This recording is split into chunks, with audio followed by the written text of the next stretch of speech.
श्रीमंतीच्या पलीकडचं प्रेम भाग 4 अंतिम. बस थांबली होती. दरवाजा उघडलेला आणि त्या दरवाजाजवळ उभी होती गौरी. तिच्या डोळ्यात अश्रू, मनात वादळ आणि समोर उभा होता आर्यन, तुटलेला, पश्चातापाने भरलेला. गौरी, प्लीज जाऊ नकोस. आर्यनचा आवाज थरथरत होता. क्षणभर वेळ जणू थांबला. लोक बसमध्ये चढत होते, उतरत होते, पण गौरी आणि आर्यनच्या जगात फक्त ते दोघंच होते. गौरीने डोळे बंद केले. तिच्या मनात सगळं पुन्हा चालू झालं. पहिली भेट, पहिली भांडणं, हळूहळू वाढलेलं प्रेम आणि कालचा तो तुटलेला विश्वास. ती हळूच म्हणाली, आर्यन, मला खूप त्रास झाला आहे. आर्यनच्या डोळ्यातून अश्रू ओघळले. मला माहीत आहे आणि त्यासाठी मी स्वतःला कधीच माफ करू शकत नाही. तो पुढे म्हणाला, पण एक संधी दे मला.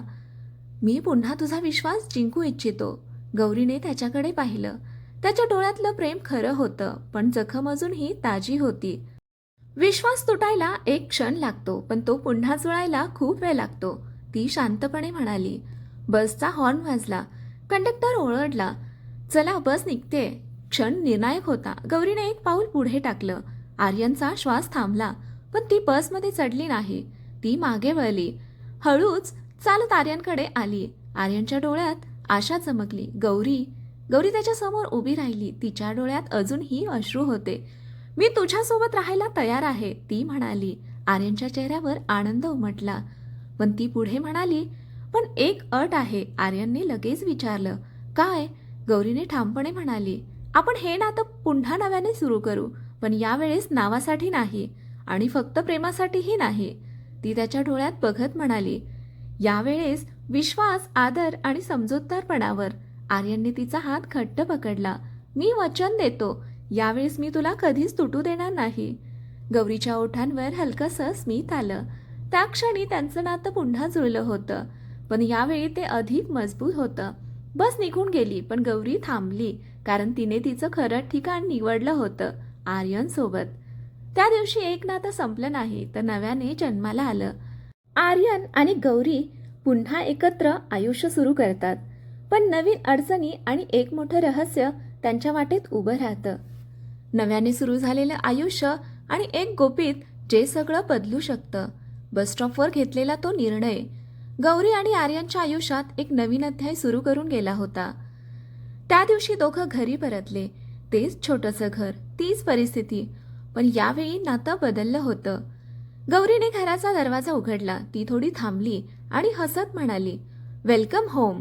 आर्यननेही हलकंसं हसत उत्तर दिलं, आपल्या नव्या आयुष्यात स्वागत आहे. त्या दिवसापासून दोघांनी एकमेकांना समजून घेण्याचा प्रयत्न सुरू केला. भांडणं झाली, पण आता ती तुटण्यासाठी नव्हती, तर एकमेकांना अधिक जवळ आणण्यासाठी होती. एक सकाळी गौरी स्वयंपाकघरात काम करत होती आणि आर्यन तिच्या मागून आला.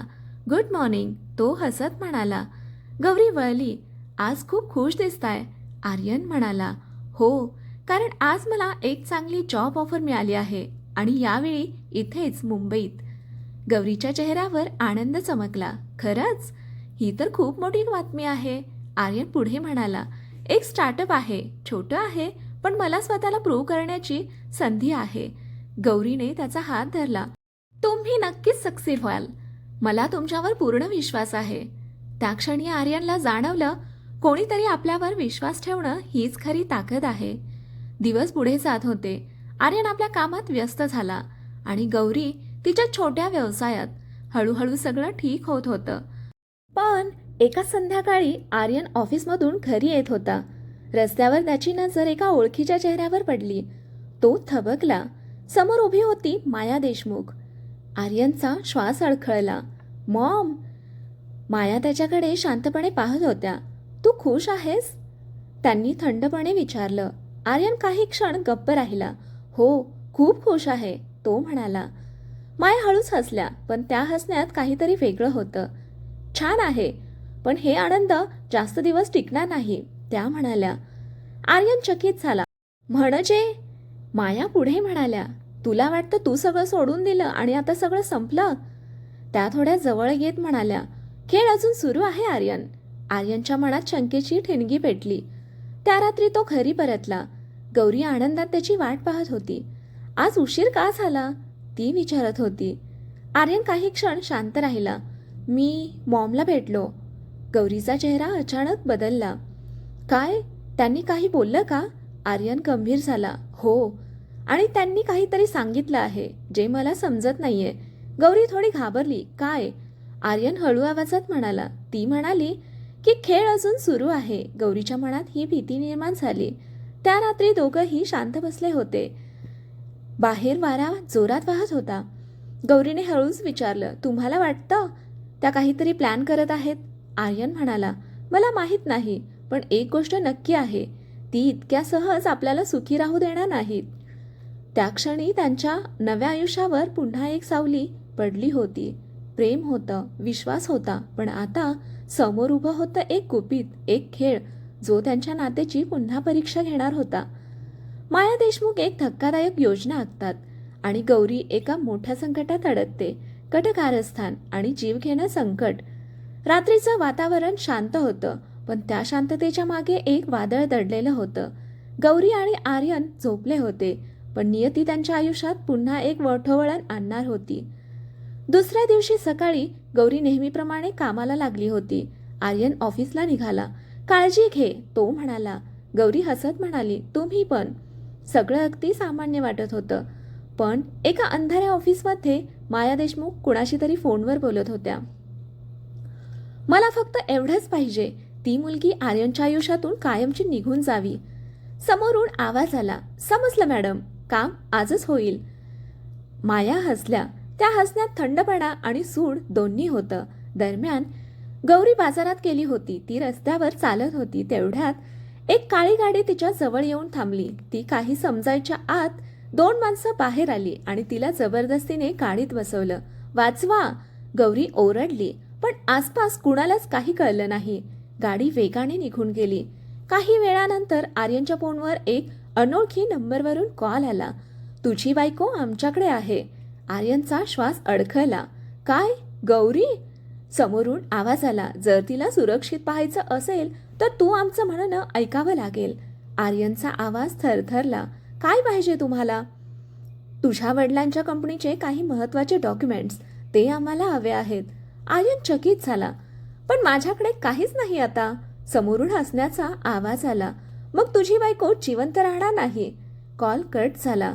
आर्यनच्या हातातून फोन खाली पडला. गौरी? त्याच्या डोळ्यात भीती स्पष्ट होती. तो लगेच बाहेर धावला. दरम्यान गौरी एका अंधाऱ्या खोलीत बांधलेली होती. तिच्या डोळ्यात अश्रू, पण मनात धैर्य होतं. आर्यन मला वाचवेल, ती स्वतःला समजावत होती. तेवढ्यात दरवाजा उघडला. एक माणूस आत आला. तुझा नवरा खूप मोठा खेळ खेळतोय, पण यावेळी तो हरणार आहे. गौरी घाबरली. तुम्हाला काय पाहिजे? तो माणूस हसला. तुला इथून कधीच बाहेर जायचं नाही. गौरीच्या डोळ्यात भीती पसरली. दुसरीकडे आर्यन वेड्यासारखा धावत होता. त्याच्या मनात एकच विचार, मी गौरीला काही होऊ देणार नाही, काहीही झालं तरी. त्याला एक गोष्ट स्पष्ट झाली होती, हे सगळं माया देशमुखचं काम आहे. तो थेट त्यांच्या ऑफिसमध्ये पोहोचला. मॉम! तो रागाने ओरडला. माया शांतपणे त्याच्याकडे पाहत होता. इतका राग का आर्यन? आर्यन थरत थरत म्हणाला, गौरी कुठे आहे? माया हलकसं हसल्या. तुझ्या प्रेमाची परीक्षा चालू आहे. आर्यनच्या डोळ्यात राग आणि अश्रू दोन्ही होतं. तू हे सगळं का करते? माया कठोरपणे म्हणाल्या, कारण मला सिद्ध करायचं आहे की ती मुलगी तुझ्यासाठी योग्य नाही. आर्यन जोरात म्हणाला, ती माझं आयुष्य आहे. क्षणभर शांतता. माया थोड्या वेळाने म्हणाल्या, ठीक आहे, जर तुला ती इतकीच महत्वाची असेल तर एक डील आहे. आर्यन लगेच म्हणाला, काय? माया म्हणाल्या, तू पुन्हा माझ्या कंपनीत परत ये आणि त्या मुलीला कायमचं विसर. आर्यन स्तब्ध झाला. एका बाजूला प्रेम आणि दुसऱ्या बाजूला गौरीचा जीव. त्याच्यासमोर सर्वात कठीण निर्णय उभा होता. आर्यन काय निर्णय घेईल?